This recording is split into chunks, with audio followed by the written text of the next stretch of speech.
let me down.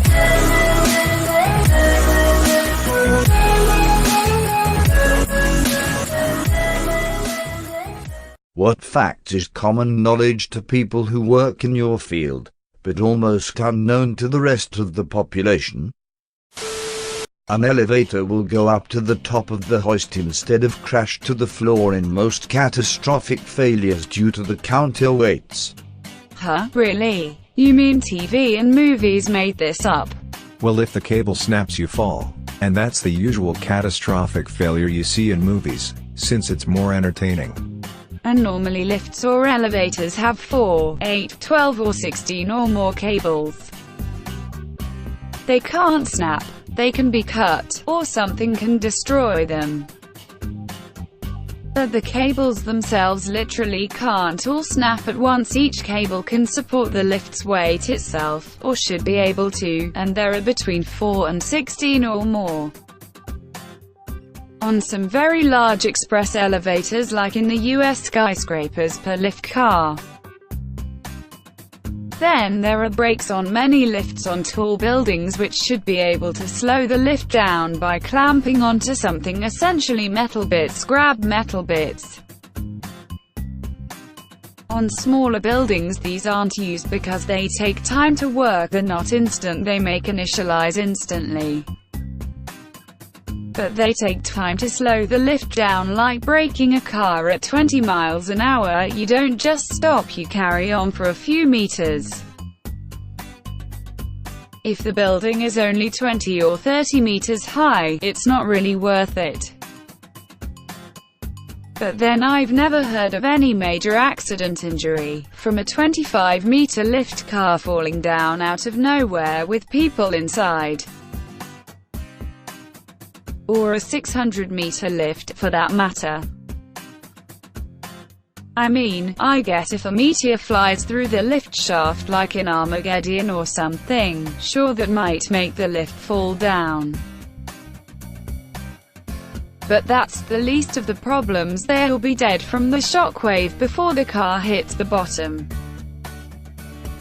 Or if a giant tsunami 4 miles high is approaching, admittedly, yes, that might cut the electrics and magnets and everything, and the lift might hold for a moment. But I mean, microseconds later the entire building is swept away and everyone's dead from the concrete and pressure, so really, the emergency brakes won't help much. Again, I've not come across that before.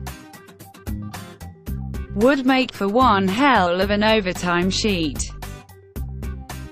Edit. Or, to be a bit blatant about it, on 9/11 I am sure a few lift elevator cars had their cables cut, and I would hand on heart bet money the people in those cars when the planes hit were still in the air, suspended by the shaft, until the buildings came down. As far as I am aware, there are no reports by responders saying the elevator shafts at ground level had cars in them with piled bodies. So there you go, a real-life disaster movie. Even a plane flying into a building and cutting all the cable and exploding and powering off the shafts won't cause them to fall. I read a study that concluded that of all the methods of moving people, from high-speed trains and airplanes to walking and escalators, elevators are actually the safest method of transportation of any form of transportation at all. Drowning is silent. I pulled out a kid literally less than a foot away from a large group of adults, and not one of them noticed that his head was totally submerged and that he was struggling. Just because a disabled child person is non-verbal, that doesn't necessarily mean they can't understand everything you're saying. It's crazy how often I have to tell my own staff to watch what they're saying. These kids still get embarrassed or upset if you talk about the massive shit they just took right in front of the whole class.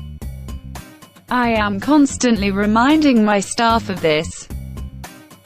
So frustrating. Just because the kids aren't making eye contact, classic sign of autism, doesn't mean they aren't still listening. Most likely they are listening better when they aren't looking at you because they aren't focusing so hard on maintaining eye contact. There is a period of time every year that in the US, the Department of Transportation pulls over any and every truck that they can. During this period, many trucking companies take vacation time, as the potential hassle is not worth the money made during this time. Owner op here. I always take the week off when Dot sets up at the Porta Hall too. Not my current field, but when I worked at Starbucks, not a lot of people understood that a larger espresso drink does not always equals more caffeine. A tall drink has 1 shot, Grand has 2, and the Venti also has 2, unless it's iced and then it gets a 3rd shot.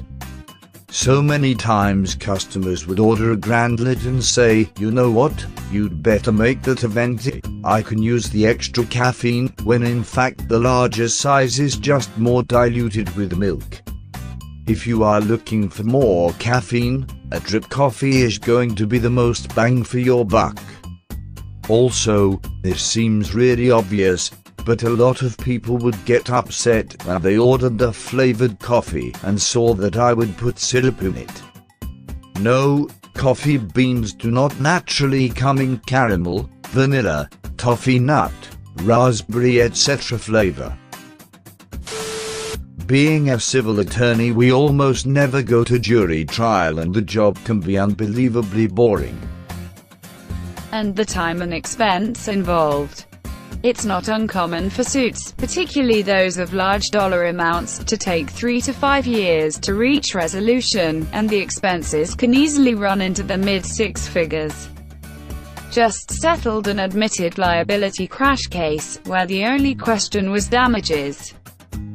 Mid-6-figure settlement, high 5-figure expenses, mostly for doctors and experts. Took 3.5 years. The toner in your printer is plastic being melted onto the paper. To add to this, an inkjet printer micro-boils the ink in the print head before transferring it to the page, bubbling just barely. I had no idea about this until last year. There is a surprising amount of infrastructure under your feet. You'd be surprised how much public utility runs underneath private property. Always call before you dig. We had a garden in our backyard growing up. I used to dig in the spots where my mom didn't have any plants growing. I decided one morning that I was going to dig to China. I was young, okay, and kept going until I hit a thick black cord. I stabbed at it with the shovel, and saw all sorts of colors inside it. I thought I'd found some treasure, but what I was actually looking at was dozens of individual wires inside the cord, and what I'd done was take out the cable TV for the entire street. Edit. This happened in like 1985. That's why there was static on the TV, and there was no fiber involved. If it was full of colored wires, it was probably a telephone cable, and yeah, cutting through that would be a major disruption to your neighbors. It must have been both telephone and TV, because I distinctly remember my mom sitting in front of a TV full of static when I went inside after digging.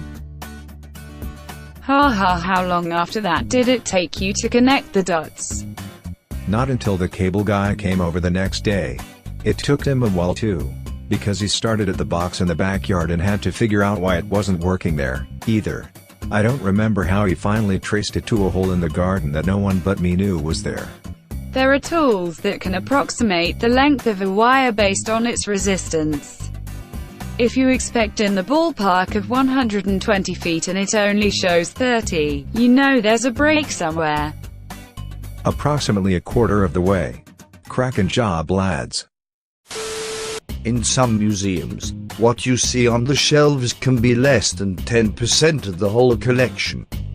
For example, the Louvre has over 460,000 items in their collection, and only has space to display about 35,000 of those, roughly 7.6% of their total collection, due to limited physical space. And for aesthetic purposes, most items in museums stay back in storage and/or archives. Plus, most items need to be maintained at certain temperatures and light. If we can't meet those needs, it will never be allowed for public viewing, ever.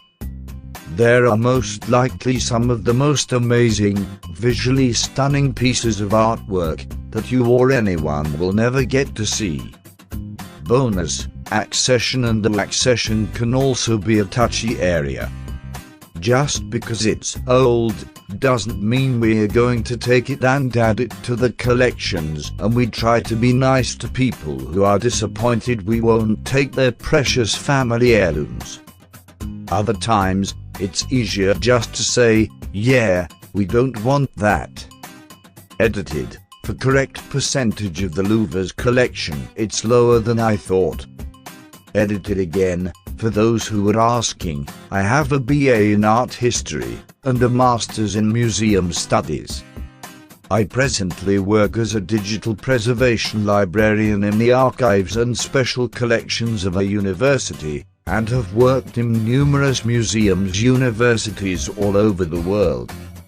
It's been quite a fulfilling job. I've handled artwork from Michelangelo, Rembrandt, Warhol, Pollock, Picasso, and many more. Ask away, and I'll answer if I can.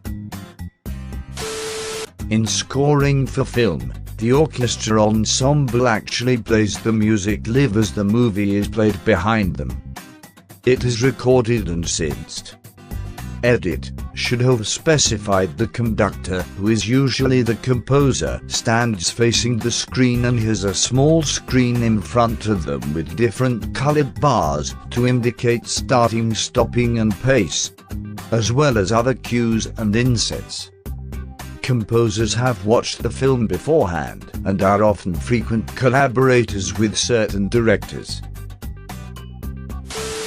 In jewelry, a diamond is a luxury expense, not an investment.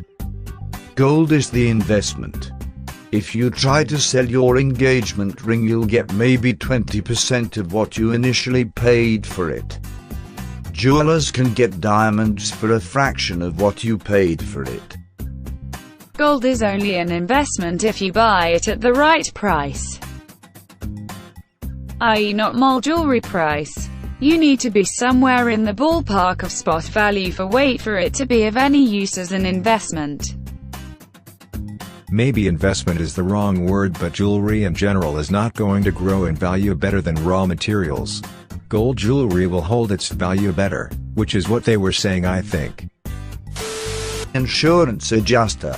Most people have no idea what homeowners insurance actually does. Here is a very simple guide to understanding what is covered by homeowners insurance. A sudden and one-time occurrence.